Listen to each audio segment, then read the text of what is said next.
Montréal pour 2020, c'est une ville plus verte au sens de plus de verdure. Moi, je rêve d'une ville où la famille aura sa place, la première place.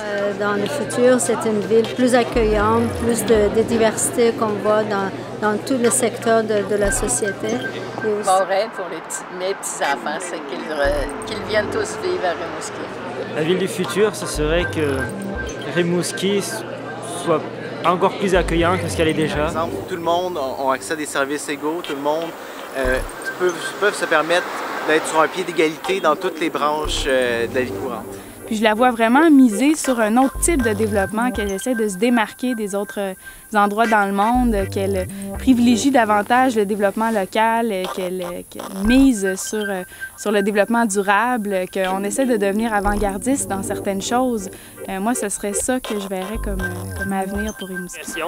Conserver les acquis, puis même aller chercher encore mieux là, pour que nos enfants soient aussi fiers que nous le sommes d'être Rimouskois. Rimouski est déjà un milieu de vie exceptionnel, mais Rimouski 2020, c'est une invitation à rêver ensemble la communauté qu'on souhaite développer pour nous dans le futur, mais pour les générations qui vont nous suivre. Et c'est une réflexion qui repose sur les trois grands piliers du développement durable, l'économie, l'environnement et tout l'aspect social, une communauté solidaire. Donc, pour nous, l'enjeu, c'est d'une part de faire attention à notre environnement, d'être solidaire, d'aider les plus démunis, les plus fragilisés, mais également de stimuler une économie qui va porter ces valeurs-là, qui va être respectueuse, qui va être innovante. Et c'est ça le grand défi que les Rimouskois et Rimouskoises ont à relever et ont à rêver dans Rimouski 2020.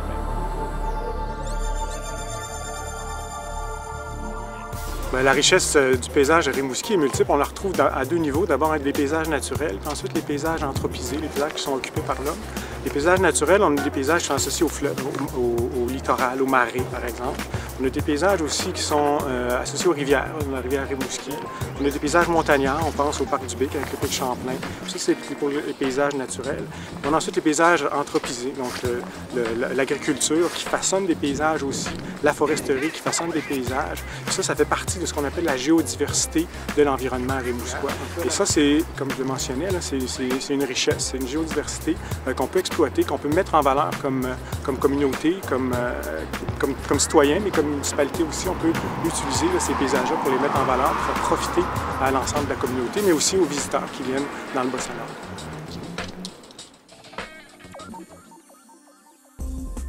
Alors, Rimouski, c'est d'abord un choix de vie. Par la suite, on choisit d'y implanter son entreprise. Rimouski, c'est une ville qui est juste assez grande pour nous offrir l'ensemble des avantages que les grands centres pourraient nous offrir, mais sans les inconvénients. Rimouski, on l'a choisi pour ses services. À Rimouski, on a des services au niveau santé, on a un hôpital régional. Au niveau éducation, on a une université qui se démarque à travers le Québec, à travers le Canada.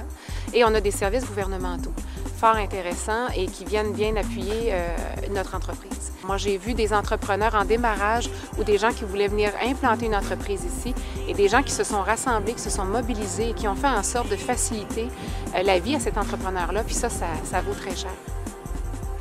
J'aimerais que Rimouski ne perde pas le cachet, continue de se développer, continue de se démarquer sur la scène nationale, internationale, puis on le fait de très belle façon de par tout notre créneau d'excellence qui sont les biotechnologies, technologies marines. Fait que sur le maritime, on se démarque très bien, mais qu'on garde notre cachet de grosseur de ville qui est encore très vivable et tout le côté environnement proche de la nature soit encore très, très, très présent. Alors, on a un peu magasiné notre région avant de venir habiter ici. Puis ce qui nous a plu, c'était vraiment la qualité de l'environnement, le plein air, le fait que Rimouski n'avait pas d'usine aussi. On trouvait que c'était un environnement qui était sain, qui était agréable pour élever des enfants.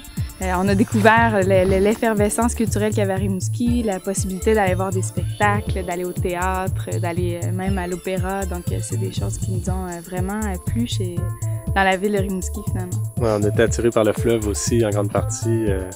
Même ça, les grands espaces, le plein air, on était démordus. Puis ici, les activités sont multiples, on peut faire plein de trucs.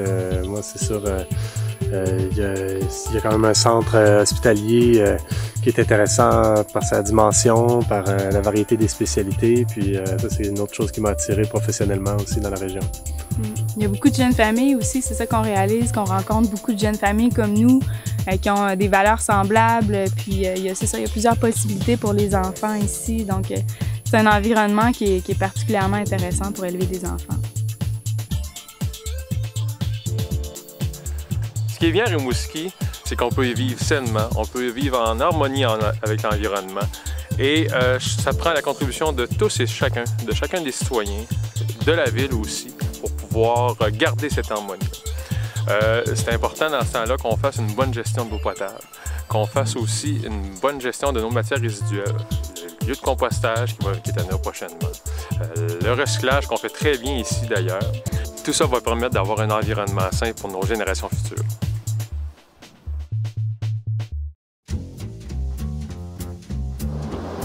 Le défi au plan administratif, c'est vraiment, suite à ce rêve, à cette espèce de ville idéale qu'on souhaite développer, c'est vraiment de conjuguer nos efforts, de placer vraiment le citoyen comme un partenaire de ce développement-là, de s'assurer d'avoir une administration qui, dans toutes ses décisions, respecte les 3 grands piliers du développement durable, en ayant toujours comme toile de fond la culture. Donc, l'aspect économique, d'avoir une économie innovante, l'aspect au niveau environnemental, protéger notre environnement, assurer notre patrimoine naturel, notre patrimoine bâti, et tout l'aspect social qui prend aujourd'hui une dimension particulière où on se doit d'être sensible aux tranches de population qui sont plus fragilisées.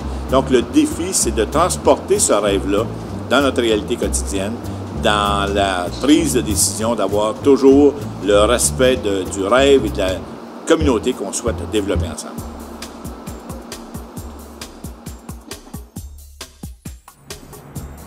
Pour moi, Rimouski, c'est une ville qui est plaisante à vivre. J'aime habiter à Rimouski parce que je suis fier d'être rimouskois. C'est un environnement propice à l'épanouissement de l'être humain. Rimouski, pour moi, c'est la proximité des gens, l'entraide, la solidarité. Rimouski, en fait, c'est comme une grande famille. Rimouski est une destination de paradis pour moi. Moi, je suis un Rimouskois et j'ai envie de terminer ma vie ici, à Rimouski. Pour moi, Rimouski, c'est un très bon cadre de vie. Rimouski, pour moi, c'est une ville pour la famille, une ville où il fait bon vivre, où l'air est pur, où il n'y a pas de trafic. C'est juste ça. Il faut que ça reste comme c'est, puis qu'on continue dans notre lancée. C'est vraiment un juste équilibre parfait. Rimouski, c'est le bonheur d'un environnement exceptionnel, le bonheur de services de très haute qualité et le bonheur d'une communauté qui se respecte.